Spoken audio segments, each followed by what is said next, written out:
শুধু আজকের জন্য 16ই জানুয়ারি ফোনটা করেই ফেলো।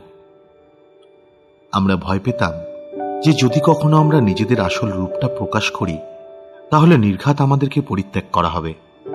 কিন্তু আমাদের ফেলোশিপ আমাদেরকে বোঝে। বেসিক টেক্সট, পৃষ্ঠা নাম্বার 32। এনের মেম্বাররা আমাদের দরকারি বন্ধু।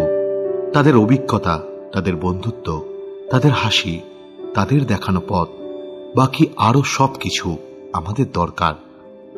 তাও আমরা অনেকে স্পন্সরকে ফোন করতে বা আমাদের এনের বন্ধুদের সাথে দেখা করতে ইতস্তত করি। আমরা তাদের বোঝা হয়ে উঠতে চাই না। যখন আমরা কাউকে ফোন করার কথা ভাবি তখনও ভয় পাই যে আমরা তাদের মনোযোগ পাওয়ার যোগ্যই নই। আমরা ভয় পাই ওরা যদি আমাদের সঠিক রূপটা জানতে পারে তাহলে তারা নিশ্চয়ই আমাদেরকে পরিত্যাগ করবে। আমরা ভুলে যাই যে আমাদের এনের বন্ধুরা আমাদেরই মতো।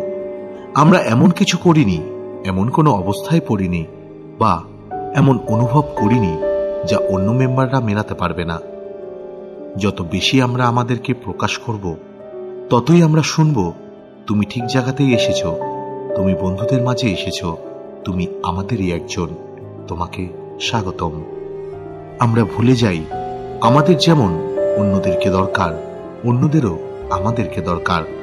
আমরা একমাত্র লোক নই যার নিজের একটা জায়গা চাই, যে বন্ধুত্বের উষ্ণতা বোধ করতে চায়, যে বন্ধুদের কাছে শেয়ার করতে চায়।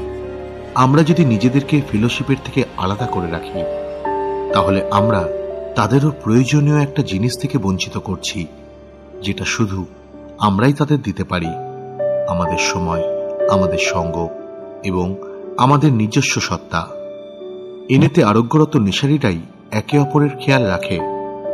ফোনের অপর প্রান্তে যা অপেক্ষা করছে তা প্রত্যাখ্যান নয়, তা হল ভালোবাসা, উষ্ণতা এবং এনের বন্ধুদের সহমর্মিতা। ফোনটা করেই দাও। শুধু আজকের জন্য বন্ধুত্বের কিছু দেওয়া এবং গ্রহণের মাধ্যমে আমি ফেলোশিপদের কাছে পৌঁছে যাব।